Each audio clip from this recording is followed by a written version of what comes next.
आज हम लोग पढ़ेंगे केमिस्ट्री का chapter number 1 non metals and non metals. Metals और नन मेटल में हम लोग पढ़ेंगे क्या क्या पढ़ेंगे। मेटल्स कितने टाइप के होते हैं, मेटल्स कितने टाइप के होते हैं, एलिमेंट क्या होता है, एटम क्या होता है, डिस्प्लेसमेंट रिएक्शन क्या होता है, रिएक्टिविटी सीरीज क्या होता है, रिएक्शन के बारे में पढ़ेंगे कि कौन सा मेटल में कौन सा रिएक्शन होता है उसके बारे में पढ़ेंगे।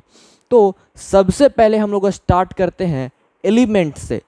टॉपिक है एलिमेंट। सबसे पहले एलिमेंट क्या होता है, मेटल और नॉन मेटल में सबसे पहला टॉपिक होता है एलिमेंट। तो एलिमेंट का मतलब होता क्या है, एलिमेंट का मतलब होता है an element is the purest and simplest form of a substance made up of same kind of particles called atom.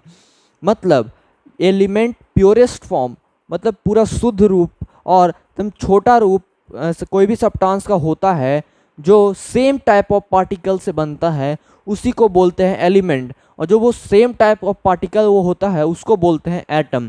अब एटम क्या होता है उसका definition, an atom is a smallest particle of a sub element that takes part in chemical reaction. मतलब atom छोटा से छोटा कण, कोई भी सब्सटेंस का कोई भी मटेरियल का सबसे छोटा रूप सबसे छोटा कण उसी को बोलते हैं एटम। अब देखो तुम लोग 8 क्लास में पढ़ रहे होगे, अगर तुम ये वीडियो देख रहे हो तो तुम लोग जरूर 8 ही क्लास में होगे। तो 8 क्लास में हो तो तुम्हें एक वर्ड जरूर सुनाई दिया होगा, कहीं ना कहीं से तुम सुने होगे पीरियोडिक टेबल। तो पीरियोडिक टेबल क्या होता है, पीरियोडिक टेबल मतलब एक टेबल है जिसमें 118 एलिमेंट्स हैं, 118 टोटल एलिमेंट्स है जिसमें 93 मेटल्स है और नन मेटल 18 और मेटोलाइट 7 है। जिस पीरियोडिक टेबल में होता क्या क्या है, मेटल का एटॉमिक नंबर होता है और एटॉमिक सिंबल होता है। सारा मेटल को एक एटॉमिक नंबर दिया गया है, एक एटॉमिक सिंबल भी दिया गया है। हर मेटल और नन मेटल और मेटोलाइट्स का अपना एक सिंबल, अपना एक एटॉमिक नंबर होता है। तो according to modern periodic table total 118 elements are present in which metal is 93, non-metal is 18 and metalloids is 7।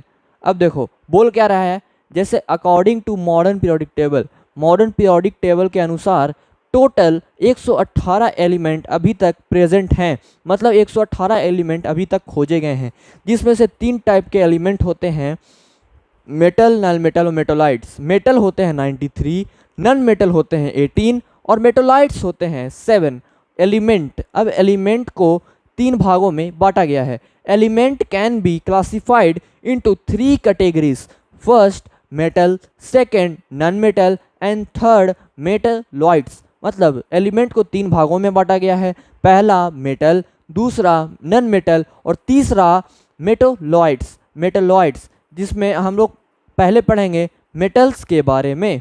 Metal, non metal और मेटलॉइड्स का डेफिनेशन क्या होता है।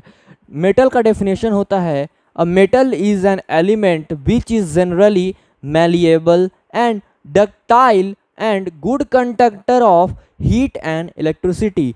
Non metal are bad conductor of heat and electricity, they are neither malleable and nor ductile. Element फिर हो गया metalloids का definition, element which shows the properties of both metal as well as non metal। अब देखो यहाँ पे हमको मेटोलाइट समझ में आ गया कि मेटोलाइट्स में दोनों मेटल और नॉन मेटल के दोनों के प्रॉपर्टीज मिक्स होते हैं, उसी को बोलते हैं मेटोलाइट्स। लेकिन यहाँ पे समझ में नहीं आ रहा है कि मेटल क्या होता है, नॉन मेटल क्या होता है। मेटल में एक वर्ड आया है, जैसे वर्ड आया है मैलिएबल एंड डक्टाइल, और नॉन मेटल में भी एक दो वर्ड आया है मैलिएबल एंड डक्टाइल। लेकिन ये दोनों वर्ड समझ में नहीं आ रहा है, लेकिन ये तो समझ में आ रहा है good conductor of heat and electricity metal है। मतलब मेटल क्या बोल रहा है, मेटल बोल रहा है कि मैं एलिमेंट हूँ, एक एलिमेंट हूँ जो मैलिएबल भी होता है, डक्टाइल भी होता है और अच्छा good conductor of heat and electricity भी होता है। मतलब मेटल से हीट और इलेक्ट्रिसिटी पास हो सकता है। हम लोग जानते हैं कि कोई भी मेटल, कोई भी सॉलिड चीज़ में हीट और इलेक्ट्रिसिटी पास होता है, मतलब अगर यहाँ पे अगर हीट और इलेक्ट्रिसिटी टच करवाएं तो वो पूरे सॉलिड सब्सटेंस में वो कंडक्टर की तरह पूरे सॉलिड सब्सटेंस में वो फैल जाएगा। उसी को बोलते हैं good conductor of heat and electricity.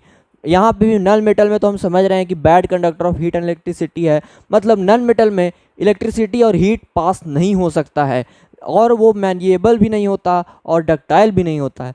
लेकिन ये मैलिएबल और डक्टाइल है क्या? ये है क्या वर्ड? ये वर्ड है, इसका वर्ड का मतलब होता है सबसे पहले मैलिएबिलिटी। मैलिएबिलिटी वो उसमें वर्ड यूज हुआ था मैलिएबल, और यहाँ पे है मैलिएबिलिटी। दोनों में कोई फ़र्क नहीं है, मैलिएबल बोलो चाहे तो मैलिएबिलिटी बोलो, डक्टाइल बोलो तो चाहे तो डक्टिलिटी बोलो। तो सबसे पहले हम लोग बात करेंगे मैलिएबिलिटी का definition. The property by which a substance can be beaten into the thin sheet.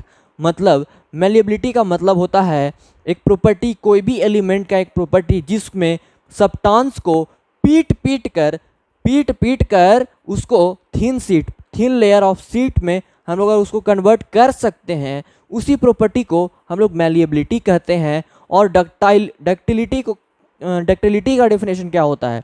The property by which a substance can be drawn into wires. मतलब डक्टिलिटी का मतलब होता है द प्रॉपर्टी, ऐसा प्रॉपर्टी किसी भी सब्सटेंस का जिसमें उसको किसी भी सब्सटेंस को हम लोग वायर के रूप में, तार के रूप में ढाल सकते हैं, उसको बना सकते हैं तार के रूप में, उसी को बोलते हैं डक्टिलिटी। मतलब मेटल डक्टाइल भी है और मैलिएबिलिटी है, मैलिएबल भी है। कौन? मेटल को हम लोग पीट कर थिन लेयर ऑफ शीट में बना कर सकते हैं, और डक्टिलिटी मतलब उसको वायर के रूप में, तार के रूप में ढाल